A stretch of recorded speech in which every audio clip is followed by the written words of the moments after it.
Hello दोस्तों, नमस्ते। आज की कहानी का नाम है वंश। क्या बहू तुम्हारी माहवारी अभी तक नहीं आई? दिन छड़ गए हैं, क्या बात है? श्रद्धा के घर में घुसते ही सास मंजरी ने पूछा। कितना याद रहता है इनको? टेट सोच आश्चर्य और गुस्सा भी आया। श्रद्धा को कह देती हूँ, इस बार लड़का ही जनना, दूसरी बेटी नहीं चाहिए इस घर में। अपनी कोख की जांच करवा लेना और अगर लड़की हुई तो खत्म कर देना। सास अपनी तीखी जबान से जहर उगल चलती बनी। श्रद्धा का सारा शरीर सिहर गया।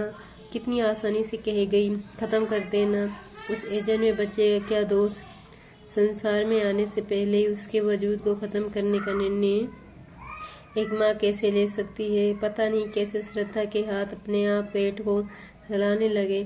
अभी तू है या नहीं जानती, पर अगर तू है तो मैं तेरी रक्षा करूंगी। डरना मेरी लाडो, माँ है तेरे साथ। सास तो क्या, पूरी दुनिया से लड़ जाऊंगी।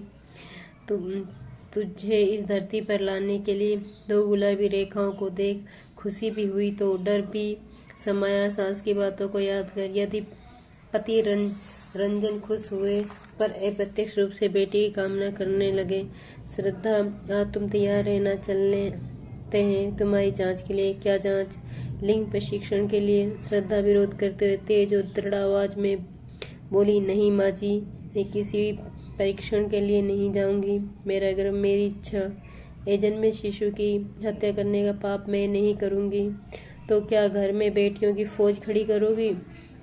पति श्रद्धा को समझाने की कोशिश की, पर श्रद्धा के विरोध के स्वर तेज हुए। आश्चर्य हो रहा है, तुम्हारी सोच पर भी स्त्री माँ के रूप में चाहिए, पत्नी के रूप में चाहिए, बहन भाभी के रूप में चाहिए, पर बेटी के रूप में नहीं। एक बेटी ही माँ, बहन, बेटी, भाभी, चाची, ताई आदि सभी रूपों में होती है। एक बेटी की हत्या कर इतने सारे रिश्ते को खत्म कर रहे हो। सोचा है कभी? मुझे तुम्हारी सोच पर भी शर्म आ रही है। वंश आगे कैसे बढ़ेगा?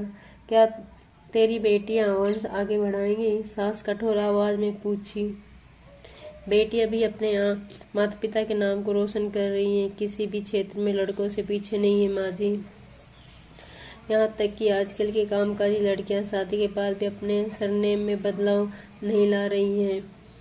पिता और पति दोनों के सरनेम साथ में शान से चल रही हैं। आपकी बड़ी दीदी की बहू अपने नाम के साथ शर्मा और श्रीवास्तव दोनों ही लगा रखा है। घर में ही इसका ज्वलंत उदाहरण है। क्या बेटे को जन्म देते समय मैं कम पीड़ा सहन करूंगी? जब बेटा बेटी को जन्म देते समय मैं समान पीड़ा सहूंगी, समान ढंग से लालन पालन करूंगी, तो दोनों में भेदभाव क्या करें? मैं किसी भी हालत में भ्रूण प्रशिक्षण, जो अभी कानूनन जुर्म है, नहीं करने जाऊंगी। श्रद्धा के तेज विरोध के सामने सास और पति को झुकना पड़ा। कितना आश्चर्य की बात है ना, एक तरफ बेटी बचाओ, बेटी पढ़ाओ और बेटी बढ़ाओ के नारे लग रहे हैं, तो दूसरी ओर पुरुष की बात छोड़ी एक स्त्री सास की मानसिकता में परिवर्तन अभी भी नहीं आया। जब तक मानसिकता में परिवर्तन नहीं आता, तब तक विरोध कर ही इस समस्या का समाधान करना होगा।